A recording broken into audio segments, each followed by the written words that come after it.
আমার নাম রাহুল গাওকার এবং আমি একজন ছাত্র। আমি ইসলাম ধর্ম সম্পর্কে আপনার কাছে জানতে চাই, অন্যান্য মুসলমানদের তুলনায় কেন শিয়া মুসলমানদের কম গুরুত্ব দেয়া হয়। আমি আমার এক মুসলমান বন্ধুর কাছে শুনেছি তাদেরকে শিয়া পরিবারের পানীয় পান করার অনুমতি দেয়া হয় না, পানীয় না, ঠিক আছে। আমি আসলে জানতে চাই, এও বলা হয়ে থাকে যে ইরাকে সাদ্দাম হোসেন যা করেছেন, তিনি রাসায়নিক গ্যাস প্রয়োগ করেছেন, তিনি শিয়াদের উপর নৃশংসতা চালিয়েছেন, যা দ্বিতীয় বিশ্বযুদ্ধের সময় ইহুদিদের উপর হিটলারের নির্যাতনের সঙ্গে তুলনীয়। তাহলে এটিকে কি আপনি অবিচার মনে করেন না? আমি আরো জানতে চাই, প্রকৃতপক্ষে পূর্বে শিয়ারা ইসলাম ধর্মে যে ভুল করেছে তারা আজও তার প্রায়শ্চিত্ত করে যাচ্ছে কিনা। ভাই প্রশ্ন করলেন যে শিয়াদের কেন নিচ বললে গণ্য করা হয়, তারা কি অপরাধ করেছে, সাদ্দাম হোসেন কেন তাদেরকে হত্যা করেছে, যেমন জার্মানিতে হিটলার রাসায়নিক অস্ত্র দিয়ে ইহুদিদের হত্যা করেছে ইত্যাদি। ভাই ইসলামে কোনো শিয়া সুন্নি নেই, কোনো শিয়া সুন্নি নেই ইসলামে। অনেক লোক আছে। আমি উত্তরটা দেই, আমি উত্তর দেব। আপনার প্রশ্নের উত্তর দেওয়ার পর আপনি বলবেন। ইসলামে কোনো শিয়া সুন্নি নেই। কোরআনে বলা হয়েছে সূরা আলে ইমরান অধ্যায় 3 আয়াত নম্বর 103, তোমরা আল্লাহর রজ্জু শক্ত করে ধরো এবং পরস্পর বিচ্ছিন্ন হও না। আমাদেরকে আল্লাহর রজ্জু ধরতে হবে, এটা কোরআন এবং নবী মুহাম্মদ সাল্লাল্লাহু আলাইহি ওয়াসাল্লামের সহিহ হাদিস। যদি আপনি এই রজ্জু ধরেন তাহলে আপনি খাঁটি মুসলিম। ইসলামে শিয়া সুন্নি নেই এবং ইসলামে কোনো ভাগ নেই। কোরআন বলছে সূরা আনাম অধ্যায় নম্বর 6 আয়াত নম্বর 159, হে নবী, নিশ্চয়ই যারা খণ্ড বিখণ্ড করেছে, অনেক দল করেছে ইসলাম ধর্মকে, তাদের সাথে আপনার কোনো সম্পর্ক নেই। আল্লাহ বিচার দিবসে তাদের ব্যাপারটা দেখবেন। এবং আমাদের নবী মুহাম্মদ সাল্লাল্লাহু আলাইহি ওয়াসাল্লাম বলেছেন যে মুসলিমদের মধ্যে 73টি দল হবে, এর মধ্যে কেবলমাত্র একটি দল যাবে জান্নাতে। সাহাবাগণ জিজ্ঞেস করলেন কোন দলটি? যারা অনুসরণ করবে আমাকে এবং আমার সাহাবীদের, যারা কোরআন এবং নবীর সহিহ হাদিস মেনে চলবে তারা। সুতরাং কোরআন বলছে ধর্মকে খণ্ড বিখণ্ড করো না।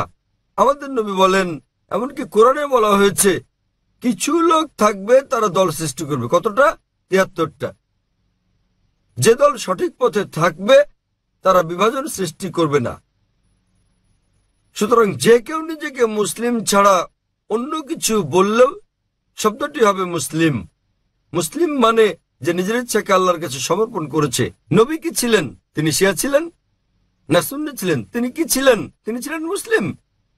এবং এর আগে আমি বোনকে যে জবাব দিয়েছি তাতে ছিল সূরা আলে ইমরান অধ্যায় 3 আয়াত নম্বর 64, বলা হয়েছে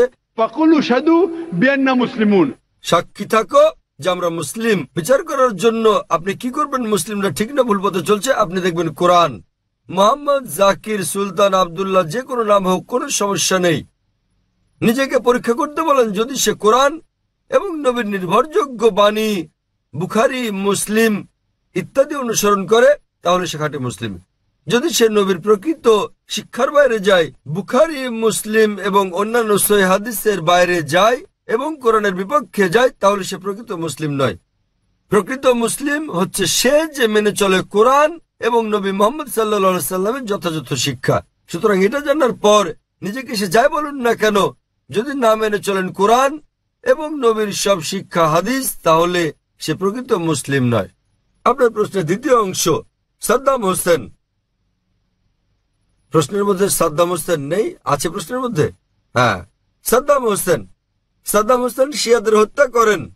ভাই আমি জানি না তিনি শিয়াদের হত্যা করেছেন কিনা, এটা মিডিয়া বলছে। কিন্তু হোক সাদ্দাম হোসেন, হোক হিটলার, হোক জর্জ বুশ, যে কোনো নিরপরাধ মানুষকে হত্যা করে, শিয়া সুন্নি বাদ দেন, যদি সে হত্যা করে নিরপরাধ কোনো হিন্দু, নিরপরাধ খ্রিস্টান, নিরপরাধ ইহুদিকে, তাহলে সেটা বড় অপরাধ। হোক না কেন সাদ্দাম হোসেন, হোক জর্জ বুশ, হোক না হিটলার, যে কোনো নিরপরাধ মানুষকে হত্যা করে, হোক সে মুসলিম বা অমুসলিম, হোক না কোনো হিন্দু বা খ্রিস্টান কিংবা ইহুদি, যদি কেউ কোনো নিরপরাধ মানুষকে হত্যা করে, সেটা হচ্ছে একটা পাপ কাজ, এটা নিষিদ্ধ। কারো সাফাই করতে আমি এখানে আসিনি। তাতে হোক তার নাম জর্জ বুশ, হিটলার, সুলতান, আব্দুল্লাহ, টম, ডিক, হ্যারি বা যে কেউ, যে কোনো নির্দোষ মানুষকে হত্যা করা সবার জন্য নিষিদ্ধ। আশা করি উত্তরটা পেয়েছেন। স্যার, তার মানে আপনি বলতে চান আমাদের শিয়া সুন্নি কিংবা বহুরি মুসলিমে বিশ্বাস করা উচিত? আমি তা বলছি না। কোরআন কোনো শিয়া সুন্নি নেই কোরআনে। কোরআনে মানে কোনো স্যার বহরি নেই। এখানে অনেক মসজিদ আছে, অনেক মসজিদ। তাহলে আপনি তাদেরকে বলেন, তাদের জিজ্ঞেস করেন শিয়া কথাটা কোথায় আছে কোরআনে, তাকে জিজ্ঞেস করেন বহরি কোথায় আছে কোরআনে। স্যার এটা আমার কলেজ বান্দ্রায় স্যার আমি অধ্যয়ন করছি। সুতরাং তারা মেনে চলছে না। আপনাকে যা করতে হবে তা হচ্ছে তাদের জিজ্ঞেস করেন তারা কি মোহাম্মদ সাল্লাল্লাহু আলাইহি সাল্লামের শিক্ষা অনুসরণ করে চলছে, তারা কি আল্লাহ সুবহানাহু ওয়া তাআলার শিক্ষা অনুসরণ করছে। আল্লাহ কোরআনে বলেছেন সূরা আনাম অধ্যায় নম্বর 6 আয়াত নম্বর 159, যারা সৃষ্টি করেছে বিভক্তি ইসলাম ধর্মে তাদেরকে আপনার কিছু করার নেই। ইসলাম ধর্মে বিভক্তি সৃষ্টি করা এটা হচ্ছে হারাম। তো ভালো মুসলমান হতে হলে আপনাকে আল্লাহর রজ্জু শক্ত করে ধরতে হবে, এটা বলা আছে কোরআনে। সুতরাং কাউকে আব্দুল্লাহ সুলতান এরকম নামে ডাকলেই সে জান্নাতে যেতে পারবে না, বরং সেজন্য স্রষ্টা সর্বশক্তিমান আল্লাহর নির্দেশ পালন এবং নবী মুহাম্মদ সাল্লাল্লাহু আলাইহি সাল্লামের শিক্ষা অনুসরণ করতে হবে। ভাই আপনাকে একটা প্রশ্ন করি, একটা প্রশ্ন। আপনি শিয়া সুন্নি নিয়ে খুবই উদ্বিগ্ন, জানতে চাচ্ছি সেটা কেন? স্যার অনেক কিছু আমার বন্ধুরা। না না, আপনি কি ইসলাম কবুল করতে চান? তারপরে কোন দলে যাবেন ভাবছেন? স্যার মানে আমি আমি জিজ্ঞেস করছি, জি আপনি কি ইসলাম কবুল করতে চান আর ভাবছেন শিয়া না সুন্নিতে যোগ দেবেন? তাই স্যার না না, আমি ইসলাম কবুল করতে চাচ্ছেন না। স্যার এখানে অনেক ধর্ম আছে, ইসলাম ধর্মের অনেক ভাগ আছে। কোন বিভক্তি নেই ইসলামে। ইসলামে কেবল একটি শব্দ আছে মুসলিম। আপনাকে যে যাই বলুক, হ্যাঁ হ্যাঁ, আপনাকে তারা বলেনি যে কোরআন বলেছে। আমি আপনাকে রেফারেন্স দিচ্ছি। লোকটি আমাকে বলেছে তিনি সুন্নি, তিনি আমাকে বলেন তাকে সুন্নি হতে দিন, শিয়া হতে দিন, বহরি হতে দিন, যে কোনোটা। তাকে বলুন কোরআন বলছে বিভক্তি সৃষ্টি করো না। অধ্যায় নম্বর 6 লিখে রাখুন আপনি। এর অর্থ অধ্যায় নম্বর 6। স্যার এর অর্থ এগুলো সব হতাশাজনক। তিনি কোরআন মেনে চলছেন না। কোরআন বলছে সূরা আনাম অধ্যায় 6 আয়াত নম্বর 159, আপনি নোট করে রাখুন যে ডক্টর জাকির নায়েক বলেছেন সূরা আনাম অধ্যায় 6 আয়াত 159 আছে বিভক্তি সৃষ্টি করো না তোমরা। আপনাকে যা করতে হবে নিজেকে ঈশ্বরের কাছে সমর্পণ করতে হবে আপনার। এখন আমি জানতে চাই আপনি কি নিজেকে ঈশ্বরের কাছে সমর্পণ করতে চান? ভাই হ্যাঁ নিজেকে ঈশ্বরের কাছে সমর্পণ করতে চান আপনি? স্যার আমি ইসলামকে শ্রদ্ধা করি, আমি না, না, ইসলামে ঠিক বিশ্বাস আছে। করি। আপনি ইসলামকে শ্রদ্ধা করেন, আপনি কি এক ঈশ্বরে বিশ্বাস করেন? হ্যাঁ এক ঈশ্বরে বিশ্বাস করেন আপনি? জি স্যার আমি ঈশ্বরে বিশ্বাস মূর্তি করি। পূজা করা ঠিক নয়। হ্যাঁ হ্যাঁ, আপনি কি বিশ্বাস করেন ঈশ্বরের কোনো প্রতিমা নেই? ঈশ্বরের কোনো প্রতিমা নেই। আপনি কি তা বিশ্বাস করেন? আমি জানি না স্যার। আপনি কি প্রতিমা পূজায় বিশ্বাসী? হ্যাঁ হ্যাঁ, আপনি কি প্রতিমা পূজায় বিশ্বাস করেন? কি বললেন? প্রতিমা পূজা ঠিক না ভুল? মানে ঈশ্বর? না। আপনি কি বিশ্বাস করেন প্রতিমা পূজা করা ঠিক না ভুল? হ্যাঁ এটা ঠিক না ভুল? এটি ঠিক স্যার। প্রতিমা পূজা করা, কিন্তু এটা তো বেদের বিপরীত। আপনাদের বেদ বলছে তোমরা এক ঈশ্বর ছাড়া কারো উপাসনা করবে না। এটা উল্লেখ আছে আপনাদের যজুর্বেদে অধ্যায় 32 অনুচ্ছেদ 3, 17 উপনিষদ অধ্যায় 4 অনুচ্ছেদ 19। না তস্য প্রতিমা অস্তি। মহান ঈশ্বরের কোনো পুতুল নেই, কোনো আকৃতি নেই, কোনো ফটোগ্রাফ নেই, কোনো ছবি নেই, কোনো প্রতিমা নেই, কোনো ভাস্কর্য নেই, কোনো মূর্তি নেই। আমি আপনাকে জিজ্ঞেস করছি, যখন আপনাদের বেদ বলছে ঈশ্বরের কোনো আকৃতি নেই, কোনো মূর্তি নেই, কোনো প্রতিমা নেই, এরপরও কি আপনি প্রতিমা পূজা বিশ্বাস করেন? জি স্যার। শিয়া সুন্নি বাদ দেন, আপনাকে জিজ্ঞেস করছি আপনি কি বেদ মানেন? স্যার অনুসরণ করছেন কি না? ধর্ম মানেন কি না? স্যার কারণ আমি এই ধর্মের স্যার।